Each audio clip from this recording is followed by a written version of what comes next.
Ganondorf's fights in The Legend of Zelda Ocarina of Time needs no introduction. If you're a kid when you played this, you probably remember it as one of the most insane boss fights from your childhood. Mind you, going back to it now, we don't find Ganon as big of a challenge as he once was. However, the presentation, dread, and the quick 180 the battle takes has always been engraved in us. Listening to the Final Fight music in this game gives me chills still. And I don't think I'll ever forget the feeling of rising up to defeat the greatest evil, only to have my one tool for salvation swatted from my hand. Seriously, I freaked the hell out when that happened, and my confidence dropped to 0. It made that final fight that much more intense, especially if you were like me, it did not grab Big Goron's sword by the time you first clear the game. The funny thing about this encounter though, is that it was originally going to be a lot more epic. And honestly, I don't know what I would have done as a kid if the true fight actually made it to the game.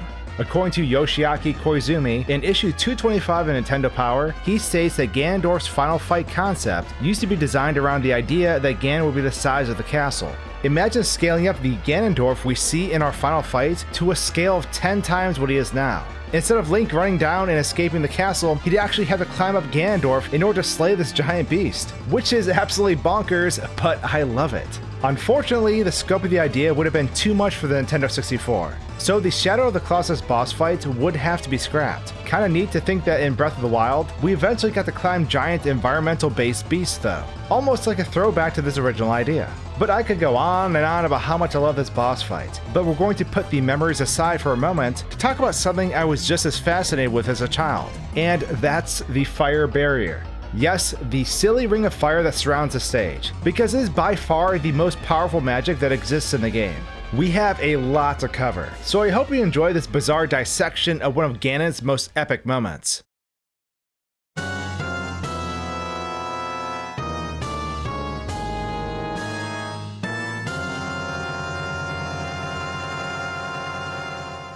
So we play hot potato with Ganondorf, crush his soul, run down the tower, and admire it collapsing in the distance. And by distance, I mean only a few feet away from us. Somehow, that whole tower just collapsed into this small floating island, which is weird. But no sooner than we start celebrating, we hear a spooky noise, and Ganon erupts out of the trash for our final encounter. Now, the second we approach Ganondorf, a ring of fire spawns around us, forcing us inside the arena at all times. And when I would refight Ganondorf for fun later on, I would always try my best to mess with it. I remember running against the sides of it trying to escape its fiery grasp. I was thinking, well, what if I got the Master Sword before fighting him? This never worked, of course, but I did find myself getting wedged between the fire barrier many times as a kid. The game would basically softlock, because Link was getting pushed inward, but was being held from moving forward due to the rubble of the castle. I can definitely remember getting Ganondorf stuck outside the fire barrier too, because I realized it was only me who could not pass through it. If only I knew what I was truly up against as a kid though. So this fire barrier is more so a universal fire silo. I couldn't check as a kid, but Link isn't capable of moving past it at all. If we take Link into the sky and attempt to fly over it, we'll get burned and sent back to the arena. It doesn't matter how high into the sky you are. You could be in the raging thunderstorm and you'll still bounce off it. The same goes if you're down below. If we clip through the ground, we can still fall to our death. Doing so restarts the castle collapsing animation, and we have to do everything all over again. But even in this lava region, this barrier still persists. Link cannot pass it at all, regardless of what he does. Okay, so what if we force Link to load on the other side of the barrier? Well, he gets burned, and he gets tossed back in. Even if we set him on the far outskirts of the level, or well beyond the 3D model of the world, the barrier's magic is still in effect. The only difference is we condemned Link to the worst pain imaginable. He gets hit by the fire barrier every frame that the game runs, continually burning him and launching him back to his destiny. The scream is absolutely awful. Just give it a listen.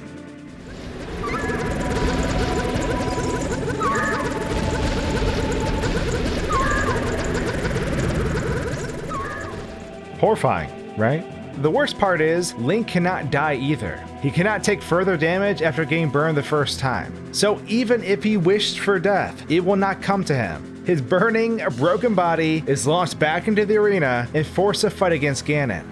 However, Ganon was trying to follow Link the entire time he was getting burned in the void. So upon returning, there's a good chance that Ganon will get stuck on the outside of the objects like I described earlier. It's quite funny because we can just rain light arrows down upon him when this happens. But the thing is, this isn't the only time this happens in the Zelda series. It's actually been something that was used again immediately on the GameCube within Wind Waker. Those who follow the speedrunning community closely will know that Hyrule's barrier in this game had been a royal pain for many players who wished to finish the game early in an any percent run. As in a run where the only true goal is to finish the game as fast as possible, regardless if you skip major parts of the plot.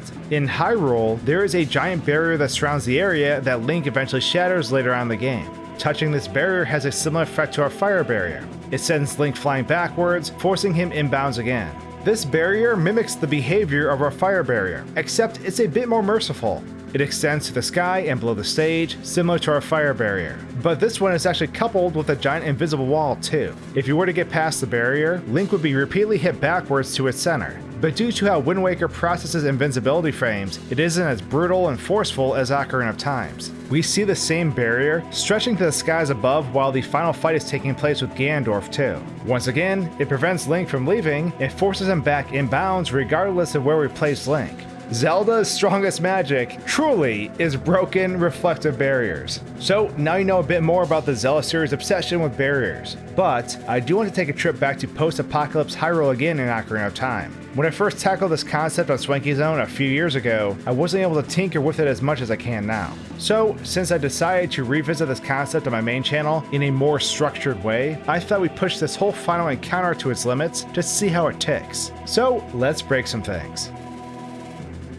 Starting off, a dream of mine was always to have Ganondorf fall off the stage and into the lava below. However, the fire barrier was always a big issue in making this a reality. And what's interesting in general is that Ganondorf, the fire barrier, and the eerie dark red glow of the fight are all dynamically linked in one set of objects. Trying to clear objects from the game's active memory pool just eliminates them all at once. What we are left with is a blue tinted level that is vacant and barren. It's the same hue that the level flashes to when the lightning flickers in the background, except now there isn't any lightning, or really anything for that matter. This idea gave me another bizarre one though. We can remove objects at will, or add them in if we desire. So things like unloading Zelda can certainly take place, and it makes the cutscenes pretty interesting. But what if we unloaded Ganondorf's entire palace as it was falling down? Well, let's take a look. Interesting enough, the cutscene still plays out as usual in terms of the camera's movement. I was a bit surprised, since removing objects mid-sequence can typically just hang up the game or cause it to crash, especially when a missing object is called upon. An example of this would be deleting Ganondorf mid-cutscene right after he transforms, which leaves Link gawking at absolutely nothing for all of eternity. But the castle collapsing cutscene plays out the same, minus there not being a tower at all. The scene changes as usual, and the rubble loads onto the battlefield. Zelda is gone, and Link is alone, as he slowly walks up to the mysterious pile, waiting for the King of Evil to jump out at him. But, yeah, Ganondorf's pants just explode out of the rubble and float off into the smoke-filled skies. Not the final boss we deserve, but the final boss we needed. I should mention the game just softlocks right here, as we're stuck staring up at this lovely pair of trousers. It's interesting because depending on when we decide to delete Ganondorf and his tower, we can actually get some different results. Beast Ganon obviously grows out of Ganondorf when he is overtaken by blue energy. And if we play our cards right, we can make it so the cutscene doesn't softlock completely. Eventually we get stuck with a more evolved form of these pants that, if left sitting long enough, will spawn Beast Ganon in the arena. The first time this happened, I was completely caught off guard because I thought the game had softlocked on me. But apparently, the entire time I was looking around, Ganon was slowly inching towards his final form.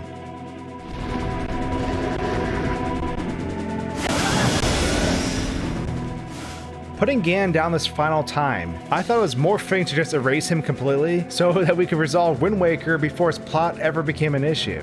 And with that, Ocarina of Time comes to a very awkward close, with just Link sitting out in an abandoned battlefield. Now I know this video sort of went all over the place, but I truly wanted to revisit this area and cover its bizarre properties, fire barrier and all. If you enjoyed it, let me know by dropping a thumbs up now, or a thumbs down if you didn't. Either way, your feedback is appreciated. And with that, thanks for watching guys and gals, and until my next video, Cheers.